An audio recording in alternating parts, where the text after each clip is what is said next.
Hello, welcome to mister and miss Yamuna Mohan YouTube channel. మేమైతే కొట్టం కోటమ్మ తల్లి గుడికి, జామి ఎల్లారమ్మ తల్లి గుడికి అండ్ విజయనగరం పైడితెల్లమ్మ గుడికి అయితే వెళ్తున్నాము. మాకు పెళ్ళైన తర్వాత అమ్మవార్లకి అయితే చీరలు చూపిద్దాం అనుకున్నారంట, అందుకోసమైతే వెళ్తున్నాము. ఫస్ట్ అయితే కొట్టం కోటమ్మ తల్లి గుడికి అయితే వెళ్ళాము. అక్కడ అమ్మవారికి పెట్టడానికి బయటనే కొబ్బరికాయ, అరటిపళ్ళు, పసుపు, కుంకుమ, చీర, జాకెట్లు ఇవన్నీ అక్కడే దొరుకుతాయి ప్రాంగణంలోనే, గుడి ప్రాంగణంలోనే. ఆ పక్కనే బావి అయితే ఉంటుంది, అక్కడ కాళ్ళు కడుక్కొని గుడి లోపలికి వెళ్ళాలన్నమాట. సో గుడిలోకి వెళ్ళిన తర్వాత అమ్మవారి దర్శనం అయితే మేమైతే శ్రావణ మాసం తర్వాత అయితే వెళ్ళాము. ఈ శ్రావణ మాసంలో అమ్మవారికి వేసిన గాజుల దండలు, పసుపు కొమ్ము దండలు అవన్నీ కూడా అక్కడే డిస్ట్రిబ్యూట్ చేస్తున్నారు. మేము వెళ్ళిన తర్వాతే మాకు కూడా ఇచ్చారు. చాలా హ్యాపీగా అనిపించింది. ఆ రోజు ఎందుకు వెళ్ళామో తెలియదు కానీ బట్ అవన్నీ ఇస్తుంటే చాలా అంటే చాలా హ్యాపీగా అనిపించింది. పక్కనే అయితే గోశాల ఉంటే అక్కడికి వెళ్ళి గోమాతలకు దండం అయితే పెట్టుకొని బయలుదేరదాం అనుకున్నాము.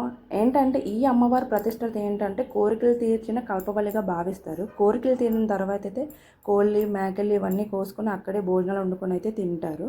ఆ తర్వాత అక్కడి నుంచి మేము జామ్ అయితే బయలుదేరాము ఎల్లారమ్మ తల్లి గుడికి. చూసారా, పొలాల మధ్యలో అమ్మవారి గుడి ఎంత ప్రశాంతంగా, ఎంత పీస్ఫుల్గా కనిపిస్తుందో. ఏంటంటే ఈ అమ్మవారి ప్రత్యేకత ఏంటంటే చర్మ వ్యాధులు ఏమైనా ఉంటే పోతాయంట. అమ్మవారికి మొక్కుకొని ఆ మొక్కు తీర్చుకుంటే అక్కడ ముడుపులు కూడా కట్టున్నారు, చూసారు కదా. అండ్ మేము వెళ్ళిన రోజు అయితే అక్కడైతే పిల్లలకైతే తల అయితే తీస్తున్నారు, ఎవరో మొక్కుకొని ఉంటారనమాట. ఆ తర్వాత కొబ్బరికాయ అట్టి కొట్టేసి అండ్ గుడిలోకి అయితే వెళ్ళిపోయాము. అమ్మవారి దర్శనం చేసుకున్నాము, మా అమ్మవారికి చీర ఇవన్నీ చూపించాము. అండ్ చూసారు కదా, అమ్మవారు గాజుల దండలతో ఆ పసుపు చీరతో ఎంత నిండుగా కనిపిస్తున్నారో.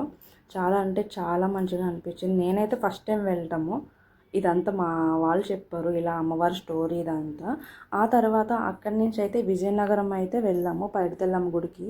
పైడితెల్లమ్మ ఏంటంటే మా ఇంటి వెల్లవేలు పంట. సో అందుకని చెప్పి ఆ అమ్మవారి గుడికి కూడా వెళ్ళాము. ఈ అమ్మవారి ప్రత్యేకత ఏంటంటే కోరికలు తీర్చిన కల్పవల్లిగా భావిస్తారు. ఈ చుట్టుపక్కల చాలా ప్రాంతాల నుంచి, ఇటు విశాఖపట్నం అండ్ అటు శ్రీకాకుళం నుంచి కూడా చాలామంది భక్తులు వస్తూనే ఉంటారు నిత్యం. ఈ భక్తులతో నిత్యం అమ్మవారి కళకళలాడుతూ ఉండిపోతారన్నమాట.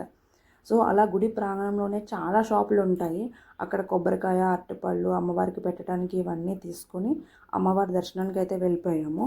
ప్రతి సంవత్సరం అమ్మవారి పండుగ అయితే చాలా అంగరంగ వైభవంగా అయితే జరుపుతారు.